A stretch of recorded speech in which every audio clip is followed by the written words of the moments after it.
Hello, listeners.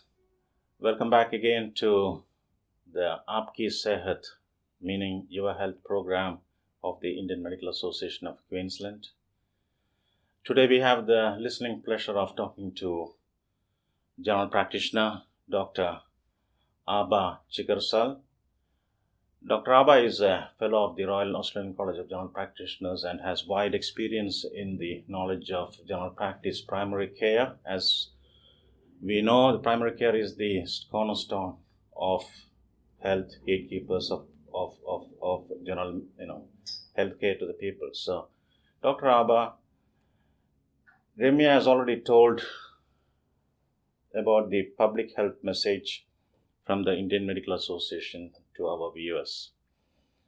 Our viewers would like to listen to know more about your educational background. So please highlight on those things, Dr. Aba.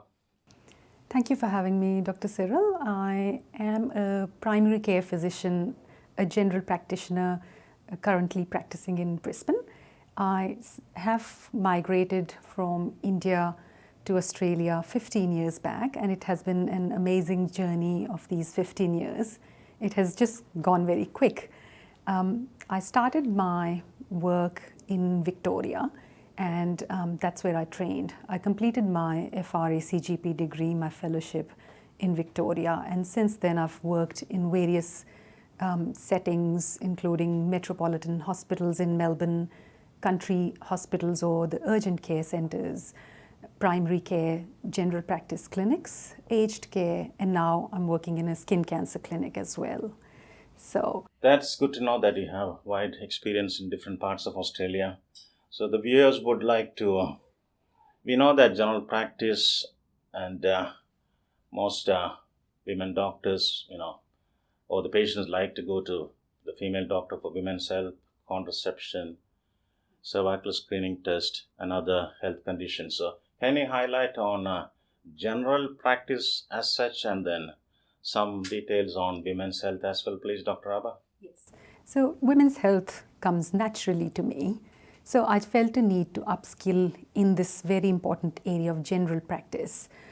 I have upskilled in women's health, have completed national certificate course in reproductive and sexual health under the Family Planning Alliance Australia. And I've completed IUD training. So I am able to provide all these services in general practice to women. I've also completed various courses in skin cancer medicine, and I'm currently working in a skin cancer clinic as well. So I'm providing contraceptive care needs to women, preconception counseling, pregnancy-related care, mental health support to women, and menopause management. So basically covering women through all their life, from a young age when they're growing up to menopause, after that when they're aging. That's good. So viewers, we have Dr. Aba Chikarsal in the first episode today, highlighting on the general practice issues and general women's health. In the second part, once we finish this talk in the next episode, we will ask Aba to highlight more on the different age groups of women, girls, and so on. So we know that some GPs tend to have a special interest towards something. I know that as a GP you will be involved in immunizations of children, other chronic disease conditions. So can you highlight on the general practice briefly, please, on general practice as such, different medical conditions that you encounter and treat for the viewers' information? Thank you. So in general practice, as the name suggests, we look at a wide range of medical conditions, managing people, helping them, as we say, from cradle to grave. So I manage children with their preventive health in children, including immunization, their regular checks at the designated age groups, and just when their mums come with their children, just looking after the mother's well-being as well. And then we look at their other healthcare needs, their general healthcare needs, apart from the women's health issues as well, their mental health. Preconception as well. Suppose couple they come, they want to get pregnant, a woman, those things as well. Yeah. Preconception counseling and pregnancy-related care is an important part of my general practice consultations. In fact, I am a part of, I'm a participant in an Australian government-funded initiative, research study, which is called Mackenzie's Mission. And in that research, we are helping couples who want to check their genetic carrier status. They can enroll in the study and find out whether when they get pregnant, is there a chance that the baby can be affected by certain genetic disorders. So that's a research study which is currently going on.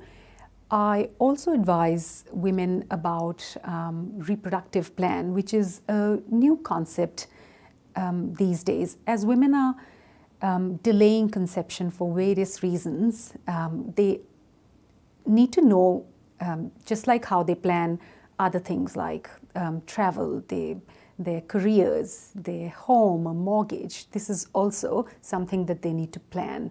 Yeah. Rightly said. Nowadays, we see that the young couples are more busy with starting their life, their career, and they tend to postpone the pregnancy and things. So, as you said, even before getting pregnant, the preconception is important. Can you give some advice towards on the duration of the pregnancy? What would you like to tell our viewers, please? Thank you.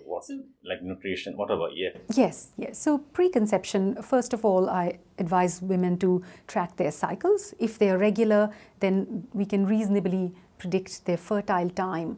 If they are irregular, I advise them to consult me, and then we can look at what are the reasons for irregular periods.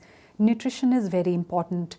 Approximately 3 months before getting pregnant, it's important to be on folic acid and iodine. So need to be on some prenatal supplements, avoiding alcohol, no smoking. Also, again, as I mentioned before, there's an option of the genetic carrier screening, which is ideally done in the preconception time. And as per the Mackenzie's Mission. Any routine blood tests you will be asking them to do if they come for a preconceptual counseling, like thyroid and sugar and things, Yeah. We tend to check their rubella status, their thyroid, hemoglobin, check their iron levels, particularly for women who are vegetarians or whose nutrition isn't the best. So these are the things we tend to do. Make sure their pap smear is up to date, check their family history, if there's any significant history in the family that has a bearing on the pregnancy. So all of these things are very important. Also checking the woman's mental health, what their social scenario is, and whether she has various social supports in place. So all of these things are very important to plan and determine in the preconception time. That's good to know. Look, some couples, in spite of this, they tend not to get pregnant. So infertility is a growing issue. Can you highlight on that? Yes. So in terms of, as I mentioned, the reproductive plan, it's very important for couples to plan it such that they don't miss the boat, so to say.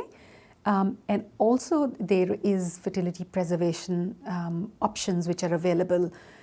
So those are all the things which my patients need to know about while they're going through this journey towards parenthood. So those are all the things I discuss with them. Some youngsters, they're too young. We don't want like unplanned pregnancies. What contraception options would you advise to these young future moms? So these days, we know that younger women, by virtue of their age, have the highest fertility. So we need more reliable contraception for them. So we're moving towards LARCs, long-acting reversible contraceptive methods, which includes intrauterine contraceptive device, hormone implant, the depot hormone injection, which are so-called fit and forget methods. And these methods are really good for younger women with busier lifestyles, where they can simply have that placed, have that fitted in, and fit and forget, and move on with their lives. What's your view on the implanon, the younger call it as bar. My friend has a bar. Yes. Can you insert a bar? Please say something on that. So the bar or the Implanon, Implanon is one of the most effective contraceptive methods. It's more than 99% effective.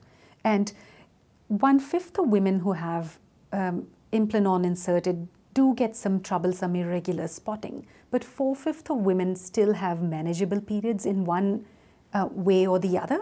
So it's a highly reliable contraceptive method, and when it's time for them to get it removed, the fertility returns fairly quickly. So it's a really good contraceptive method. For 3 years. For 3 You don't have years. to remember to take the To pill every day. take the pill. And the IUD device is also having a very high uptake in younger women. And what's changed from maybe 10 years back is that it's being taken up by women who've never had children. Previously, we used to think that IUD is only for women who've had children before. But now, a lot of women are taking it up before they've ever had a child. So, finally, what take-home message would you like to give our viewers on the general practice, especially women's health, Dr. Abha? So, my advice to the listeners of this program is that prevention is better than cure, and healthy lifestyle, the two most important pillars of healthy lifestyle is good nutrition and exercise, and maintaining a normal BMI and a healthy basic exercise regime and a food regime. That's a lot of good advice you have given our listeners.